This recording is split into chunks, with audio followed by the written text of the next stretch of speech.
It's the Real Estate Podcast, brought to you by ANZ Home Loans for financial well-beings. Hey, welcome back to another episode of the Real Estate Breakfast, your knowledge-based property podcast. And we're doing it 7 days a week from all corners of the Australian housing market.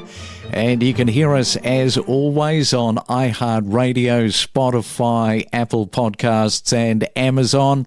It is a Thursday, November the 21st today, and Australia is set to miss its National Housing Accord target of 1.2 million new homes by 2028. No surprise here, with only 975,000 odd homes expected to be built over the next 5 years. And this is something that has been forecast by HIA, and we'll be talking to them in just a moment. Every state is expected to underperform, with New South Wales being the worst.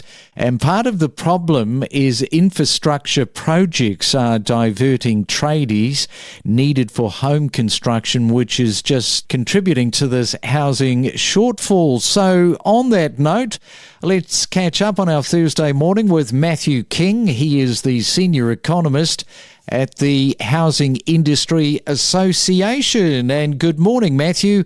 Welcome to the Real Estate Breakfast. And yeah, a bit of a headache with some of those numbers that I've just quoted off. Thanks for having me, Craig. It's good to be with you. We're not yet on the right track as far as the 1.2 million home target. We applaud the government's target over the 5-year period, trying to build 1.2 million homes, making that the aspiration. Unfortunately, we need to see a significant pickup in activity across the country if we're going to get anywhere near that target. We are expecting that we'll fall short by just shy of 200,000 homes at the conclusion of the 5-year period. Yes, because you have mentioned Australia is unlikely to meet the 1.2 million homes target due to various constraints that you're talking about. Perhaps just talk through the most significant obstacles that the government needs to address right now to change this trajectory. Look, there's definitely a number of policy settings that we need to give serious attention and change to. I think first and foremost, we need to address the taxation of new housing. Unfortunately, property taxation in this country is in part a key driver of the affordability crisis. When we levy taxes on housing at all stages of development, ultimately they are borne by the household that purchases the dwelling. So taxes such as stamp duty and other infrastructure charges are just driving up affordability. So we need to address taxation. We also need to address land supply. Unfortunately, jurisdictions like Greater Sydney have just had sustained inadequate supply of both infill and greenfield land, and that's now pushed up the cost of land significantly.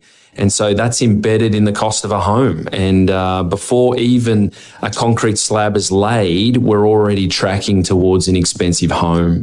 Yeah, the land tax that you're talking about as one of the issues is such a big headache at the moment.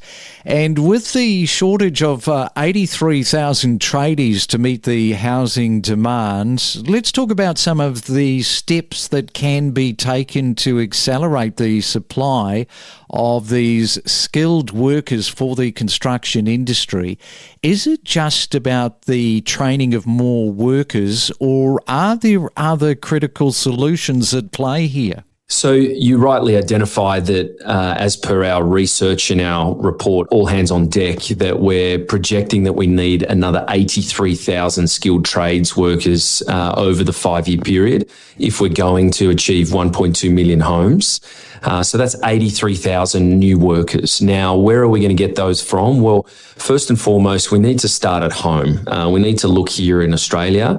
HIA is advocating for that. I think some of our main points of advocacy are that what we need to do is have a collaborative, wide-scale national campaign between federal government and industry that really promotes not just the viability, but the benefits of a career in residential building, so that we're in the schools and the universities and getting to, especially young people, saying, hey, a career in residential building is really beneficial. Secondly, what we need to look at is an expansion and a continuation of programs such as the employer subsidy apprenticeship programs. And that's where the federal government provides subsidisation to employers that take on an apprentice. So we need to continue to incentivise employers to take on those apprentices. But then thirdly, we need to look abroad. So we need to look outside of Australia, and we need to look at streamlining pathways for overseas skills to come into the country to support new home building activity. And one way we can do that is something such as a residential building contractor visa. Something like that will just expedite us being able to get skilled labour here building homes in Australia.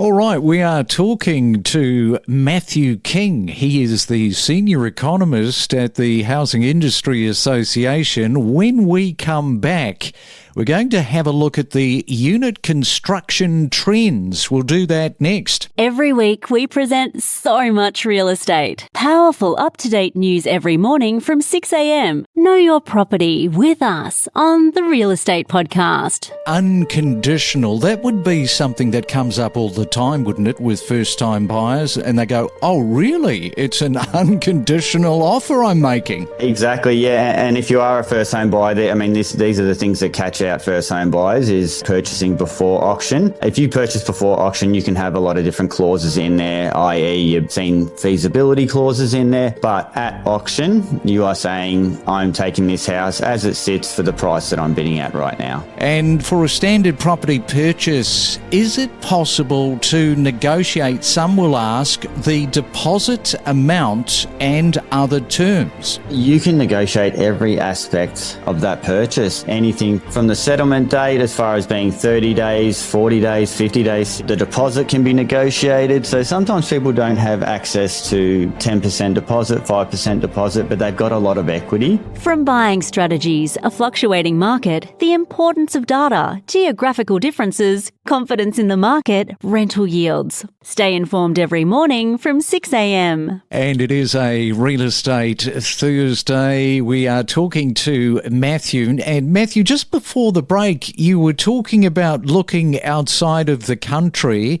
particularly for attracting builders with the visa.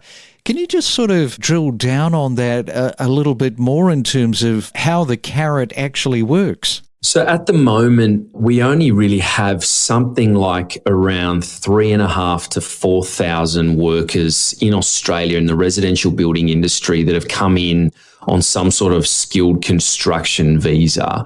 And that's just simply not enough. What we need is an extra 83,000 workers. And so to have only 3,500 to 4,000 roughly coming from overseas is just insufficient. And so we need to streamline those pathways. We need construction skilled workers recognised on all key skills shortage lists. Those are federal government lists.